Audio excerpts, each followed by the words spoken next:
as the story goes, Bob Rock actually approached Black Veil Brides and not the other way around, right? Like he heard the band and reached out. And as I know, you went to Swinger's Diner to meet with Bob for the first time, and were starstruck by Matt Skiba, who was a couple booths away, and thinking about Matt Skiba the whole time and not really hearing what's being said. That aside, there are a lot of distinctions between, first of all, for people watching this that may not understand, John Feldmann and Bob Rock are two very different types of producers. They're both A-list, they're both multi-platinum records, so on and so forth. But I would say if there's any way to really simplify it, I think Feldy is more of a lead vocal chorus kind of producer, and Bob is more of a riff kick drum kind of producer. That just makes right out of the gate for a pretty starkly different environment creatively, going from someone like Feldman, and also doing the big rock opera with all the instrumentation and the different sounds and the kind of magic and trickery that you can do in a studio, and then to go with someone like Bob, who I know had you recording with a mic in your hand, running around the room like you would be on stage, sort of thing. So tell me a little bit about some of those differences, and it's not a value judgment on either one of them as a producer, let alone a person, but it's a different way to make records. No, I mean, I would say, and I've always said that Bob is one of the kindest people I've ever worked with. The joke we always say is he's a Canadian who lives in Hawaii. Like he's the greatest combination of sweetness in the world. Yeah. But he is a very different producer. But that was also the intention. I mean, I think after we did Wretched and Divine, it felt like it didn't make a whole lot of sense right away to make another big concept record. Because what would you really do within a year? You know what I mean? Like, are you going to do, there's a reason why, in films, generally speaking, if two superhero movies of the same character come out within a year or two of each other, the second one tends to flop because the audience just needs time to build back up for that kind of thing. But with a band that's in kind of the prime of our career, the worst idea we could have had is to stay away for a number of years. So, all things considered, it was a fairly long gap from 2012 to 2014. But that was about as long as you could really take for a release at that time, at least for us. And so the intention from the outset was to make a very different record and to try to pendulum swing, to strip it down and make it more rock oriented and whatever. Yeah. And that's what we did. I mean, and look, there was just as much magic and fun to be had when I'm standing on the phone talking to a Metallica biographer who works at Kerrang about what's it like to work with Bob and telling me all these stories about Bob, and they're carrying in the SLS board that was used for the Black Album. And then we're getting ready to go to Vancouver to record on the desk that what they did at Little Mountain, or I'm walking into Henson Studios every day into the same room so that we can make sure that the signal chain for the amps is the same as on the Black Album, or I'm meeting the backup singers that sang on those records, or whatever it is. Every day there was rock and roll magic. It was just a different thing. The songs were much more stripped down. The songs were written primarily in a rehearsal space, not in the studio. Bob wanted it to be, we can play everything and we can demo everything, and we're going to go to a rehearsal space and set up some mics, and we're going to do it this way, and then we're going to see what makes the cut. And so like genuine pre-production. So when you're doing the actual production, it's performance based. Right. And I'm recording vocals to an analog machine into Pro Tools. I'm recording on a handheld microphone and doing the entire song all the way through every time. They didn't want to, Bob and his engineer didn't want to do punching. So you're not singing a line and then getting a chance to breathe and then singing the next line. It was the entire song all the way through. So there's audible vocal fatigue by the final chorus on these. You know what I mean? Like there are things that were fun and interesting. It's not my favorite of our records. There's some of my favorite songs are on that record, but as a whole, I think the experience outweighed the product. when it came to from track 1 to track 11 or 12 or whatever it is. There's a lot of really good material, and there's a lot of stuff that suffered because a lot more time was spent being excited about the rock and roll dream than actually really working hard on some of the songs. There's a lot of, and also I was in a very dark place in my life at the time. This is when the drinking to deal with my upsets and the fears and anxieties that I had become a coping mechanism as opposed to a fun party time. So I'm drinking every day now. I didn't write the lyrics to a single one of those songs on that record, not inebriated. I would drink a bottle of red wine before I would sit to write every single night. So in some cases you get songs that are a little bit nonsensical. A song like Sons of Night, you or me could not figure out what the hell I'm trying to say there. But by that same token, that was part of the whole idea. It was meant to be this rock and roll record. So yeah, there's elements to that record that are great. I know a lot of people enjoy the record. It did bring us Faithless is to my favorite Black Veil Bride song still. And yeah. Goodbye Agony is great. Like there's great Black Veil songs on that record for sure. I agree. And I think that there's more good than there's bad. But I think the low moments are some of the lowest moments that we have in the more modern era of the band, because they fall really flat. And I think it's an inconsistent record in that way. And I take responsibility for that, because there's a lot of times where I didn't have the emotional stability to be able to sit and really. Faithless is a moment where I knew exactly what I wanted to say. Goodbye Agony is a moment where I knew. You Walk Away. These are songs that Devil in the Mirror, World of Sacrifice. There's a few songs on that record that are like really what I want to say.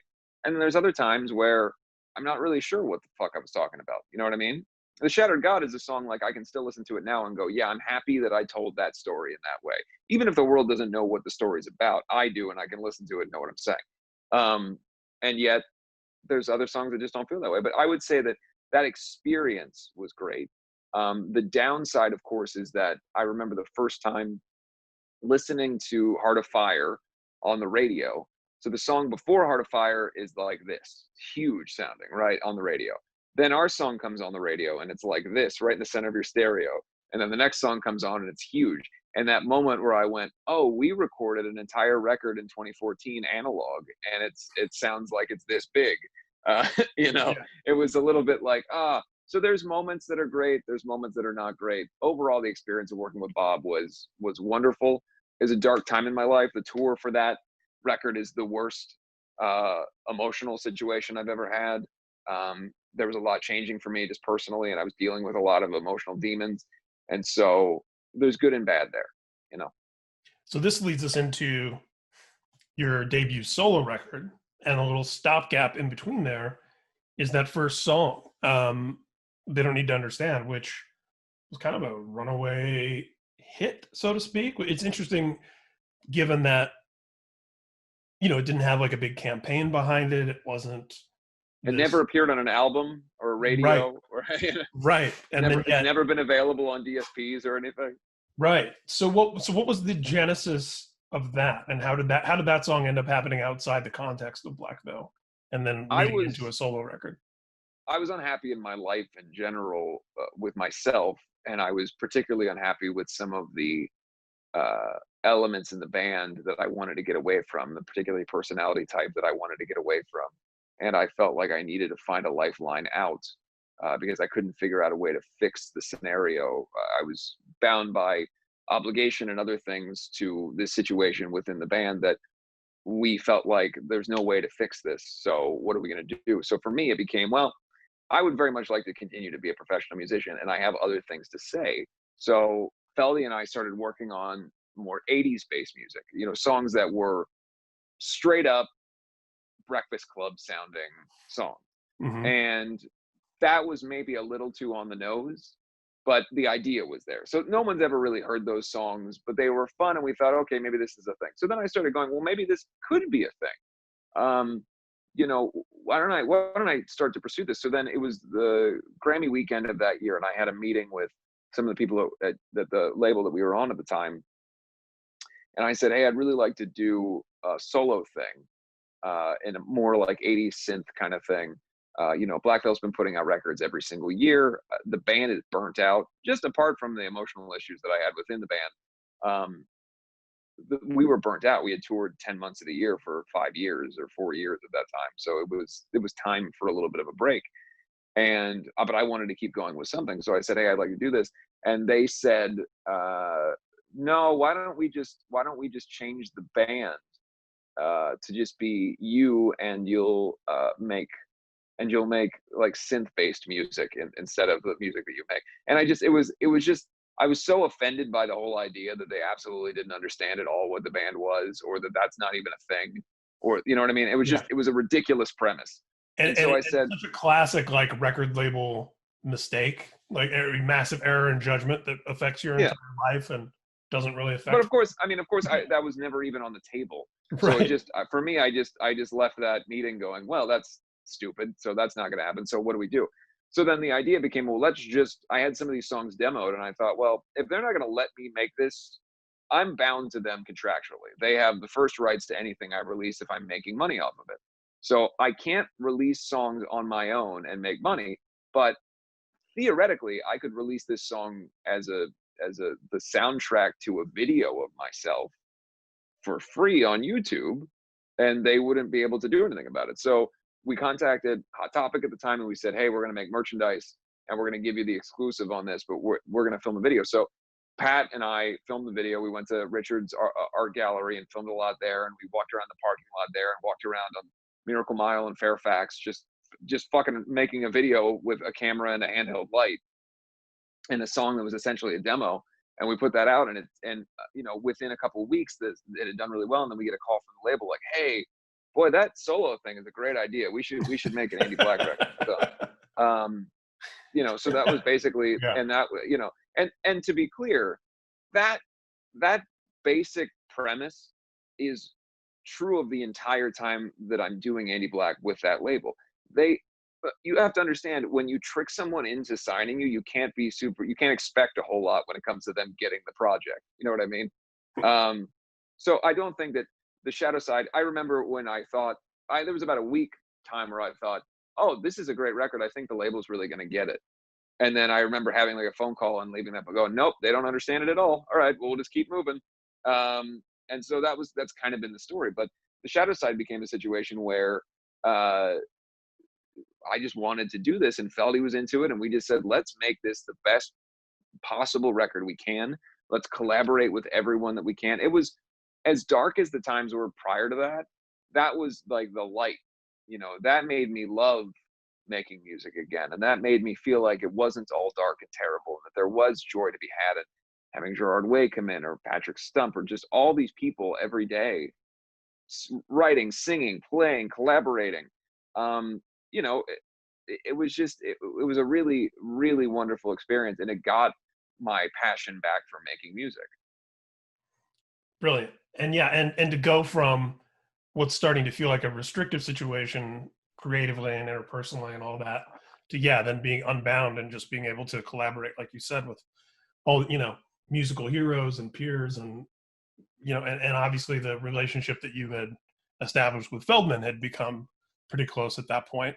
And that leads us quite easily into the second solo record, which well, actually Veil came out before it, so which one do you want to go with? Wow, it did, huh? Yeah. But was the Ghost of Ohio recorded before Veil? No. So, and actually the way that it works is Veil started in December of 2016 and wasn't released until January of 2018.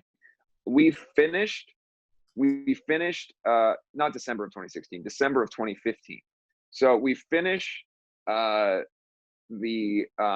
Shadow Side record, and it's done. And I'm going to be touring it that spring and summer. But within a week, Jake and Jinx come to Feldy's, and we say, let's get started on the next Black Veil record. Okay, and I do remember that. So we start recording that, and it takes several years to finish it. But and then I go on tour for the Shadow Side and all that stuff. So yeah, it actually goes, the order of recording goes Shadow Side directly into Veil, and then Veil almost directly into the Ghost of Ohio. That's probably why they're overlapping so much in my mind. For some reason, in my mind, I'm now remembering